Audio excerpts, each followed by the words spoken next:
Vaieri. Na Parashá Vaieri, 12ª e última do livro Bereshit, Yaakov abençoa os filhos antes de morrer. Ele é sepultado em Eretz Israel. Em seguida, a Parashá descreve os atos de Yosef após a morte de Yaakov e, por fim, relata o seu falecimento. Por que a doença precede o falecimento? E chegaram os dias de Israel para morrer. Disseram a José: Eis que teu pai está enfermo. Atualmente é bastante comum, Deus nos livre, a pessoa adoecer ao atingir certa idade. Isso causa grande sofrimento tanto para o enfermo como para a família. Sabemos, porém, que tudo que Deus faz é para o bem. Assim, em cada situação, devemos procurar a bondade divina. O primeiro ser humano que adoeceu antes de morrer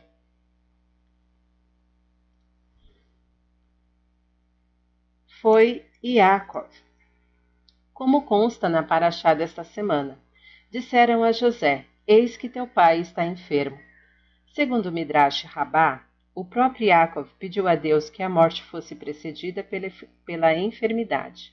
Yaakov exigiu a doença antes do falecimento, dizendo ao Criador, Senhor do Universo: o homem que morre sem ficar doente não pode prover aos filhos, fazendo seu testamento, etc.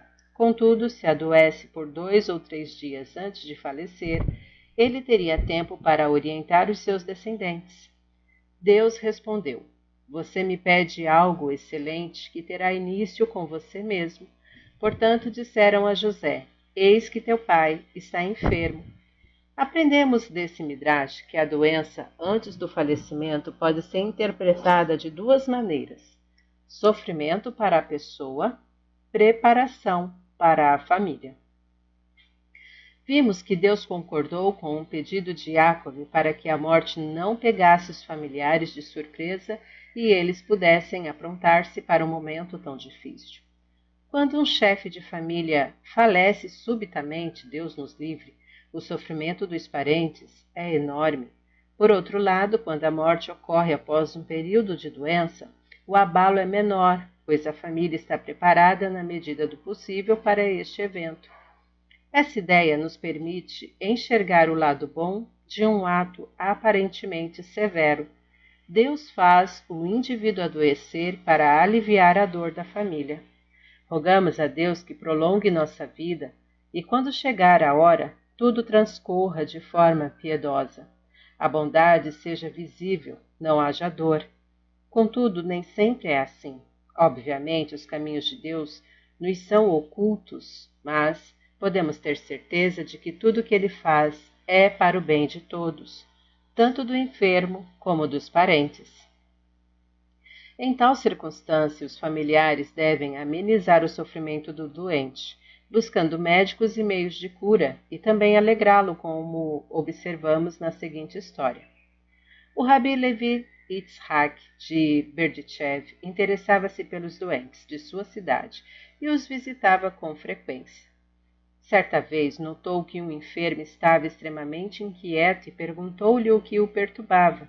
O homem explicou: Rebbe, sinto que minhas horas estão contadas e logo partirei para o mundo da verdade.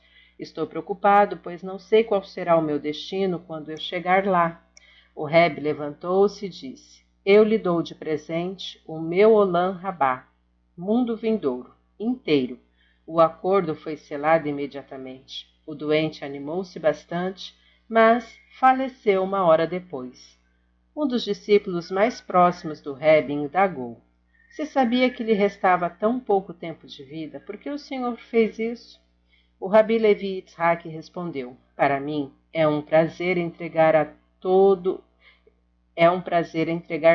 o meu Olam Rabá, a fim de abrandar por um instante o padecimento de um judeu tão doente. O falecimento de Yosef nos dá força. José morreu com a idade de 110 anos e embalsamaram-no e foi posto num caixão no Egito. O primeiro livro da Torá, Sefer Bereshit, Gênesis, termina com a paraxá desta semana, cujo o último versículo relata a morte e o sepultamento de Yosef. Entre os milhares de ensinamentos que nossos sábios nos legaram, constam os seguintes. Primeiro, Mesayemim Betov. Sempre devemos terminar com algo positivo. Segundo, Hakol, Oler, Ahá, Ahituma. Tudo caminha de acordo com o final. Nota-se que a conclusão do Gênesis parece contradizer esses dois princípios, suscitando as seguintes questões. Por que o tema que encerra o primeiro livro da Torá é justamente o falecimento e sepultamento de Yosef e não foi algo positivo? Se tudo caminha de acordo com o final, deve haver uma ligação entre o término do livro e o seu conteúdo mais amplo. Que relação pode ser estabelecida entre a morte de Yosef e o Sefer Bereshit como um todo? Para responder a essas perguntas, devemos antes esclarecer a diferença entre o primeiro e o segundo livro da Torá, Bereshit, Gênesis, e Shemot, Êxodo, conforme a explicação do Talmud. O Gênesis é denominado Sefer Hayashar, o livro dos justos, pois narra os fatos da vida de nossos patriarcas que eram perfeitamente íntegros. Vemos nesse livro que os patriarcas possuíam controle absoluto de tudo que estava ao seu redor. Mesmo quando os israelitas tiveram de descer ao Egito, esse domínio foi mantido.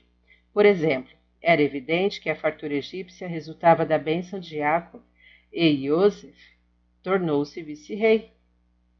O Êxodo, por sua vez, relata os eventos posteriores à morte dos patriarcas, concentrando-se na história de seus filhos.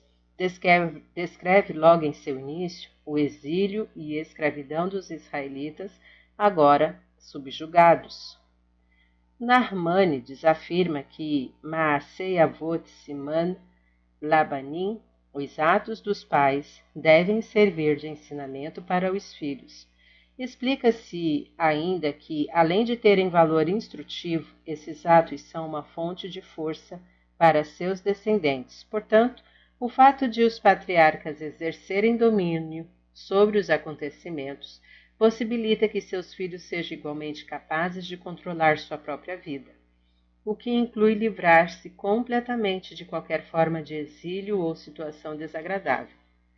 Antes de falecer, Yosef disse aos irmãos: Deus certamente vos visitará e vos fará subir desta terra, ou seja, embora agora termine a época dos patriarcas dominantes e se inicie a de seus filhos dominados, saibam que vocês possuem a força necessária para superar a galut, exílio, e por fim sair dela.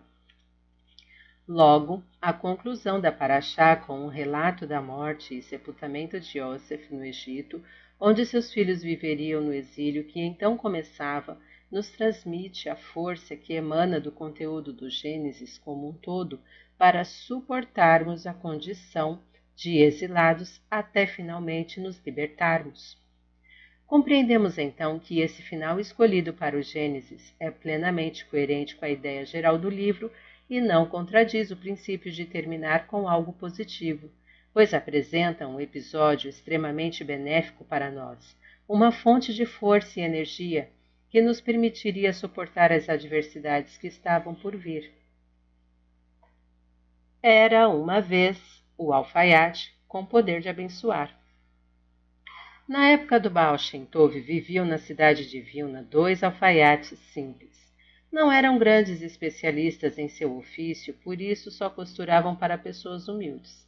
Eles estabeleceram uma sociedade e, com o intuito de obter novos clientes, decidiram oferecer seus serviços em outras cidades, juntar algum dinheiro e depois voltar para casa.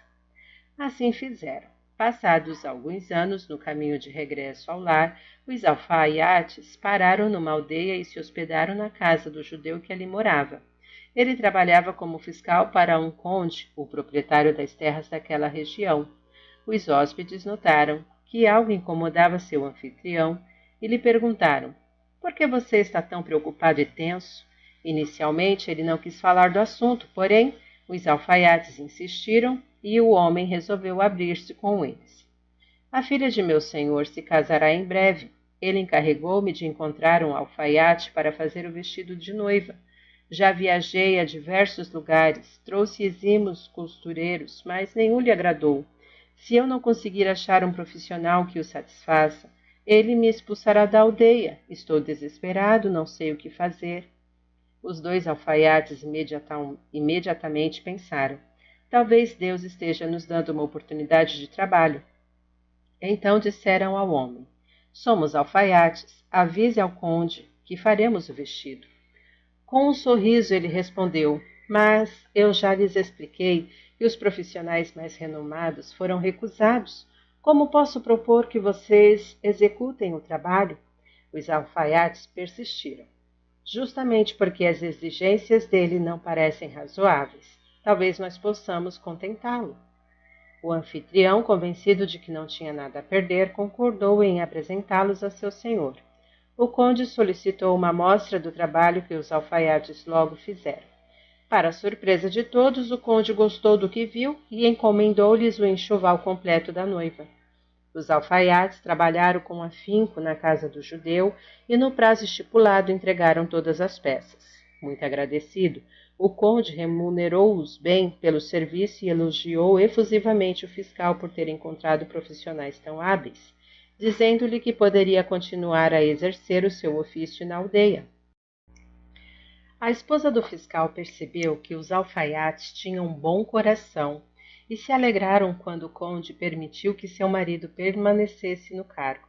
Ela disse ao marido: os alfaiates ficaram felizes com a notícia de que o conde não nos expulsará da aldeia.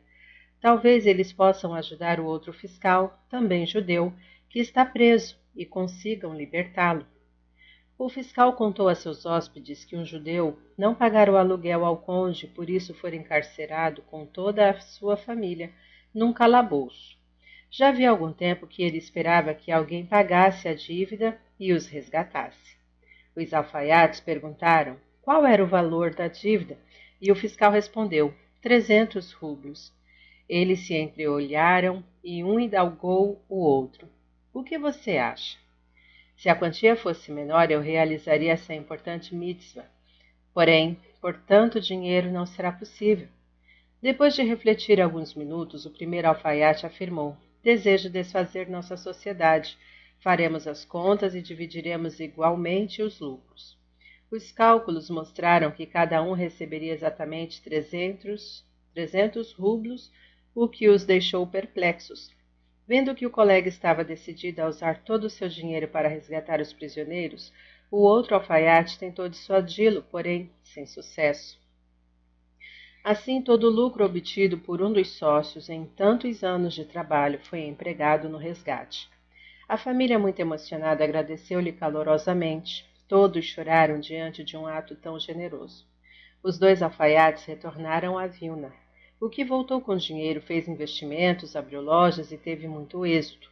O outro, que chegou sem um centavo, empobreceu ainda mais e ficou tão abatido que passou a ser chamado de o alfaiate deprimido. Quando tinha fome, ele pedia esmola a quem encontrasse. Certo dia, um comerciante caminhava pelas ruas de Vilna, quando o alfaiate deprimido lhe pediu dinheiro para comprar comida. E o que acontecerá se eu lhe der uma moeda? Perguntou o homem. Eu lhe darei uma brahá, respondeu o alfaiate. O comerciante sorriu e deu-lhe a moeda e esqueceu-se do caso. Esse comerciante costumava viajar para comprar mercadorias. Quando encontrou o pobre alfaiate, ele se dirigia a uma reunião com o fornecedor, com quem sempre enfrentava grandes dificuldades nas negociações.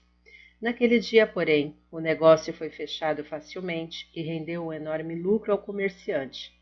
Muito surpreso, ele lembrou-se subitamente da conversa com o pedinte. É possível que sua bênção tenha ajudado, pensou. Algum tempo depois, o comerciante precisou fazer outra viagem de negócios.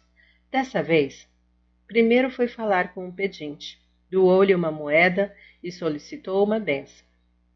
O alfaiate o abençoou e, de novo, a transação comercial foi realizada de forma extremamente vantajosa. Agora estava claro que aquele pobre homem tinha o poder de abençoar. Desde então, Antes de efetuar qualquer negócio, o comerciante ia pedir-lhe uma bênção. Um dia, numa festa, quando todos estavam à mesa, o comerciante, muito satisfeito com os lucros que vinha obtendo, revelou aos parentes qual era a fonte de seu sucesso.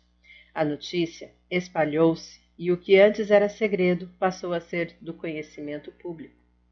Agora todos sabiam que o alfaiate deprimido tinha o poder de conceder bênçãos que se concretizavam. Assim, começaram a procurá-lo sempre que necessitavam de bênçãos, e elas de fato se cumpriam.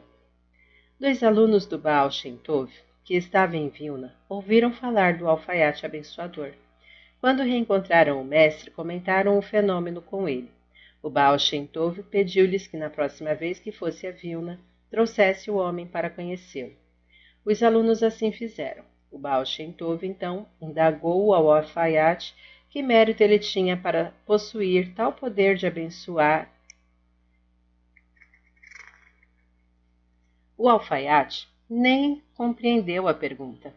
Não se lembrava do resgate que havia pagado por aquela família muitos anos antes e talvez nem soubesse que suas bênçãos eram tão eficazes. Diante dessa reação, o Baal Shem Tov pediu-lhe que contasse a sua história. O alfaiate começou a narrar os principais acontecimentos de sua vida, até que mencionou o episódio da libertação da família presa no calabouço. Neste momento, Baal Shem Tov o interrompeu e exclamou: "Esse é seu mérito!" A partir desse dia, o Baal Shem Tov manteve-o junto a si, curou-o da profunda depressão e ensinou-lhe Torá, revelando rios de conhecimento.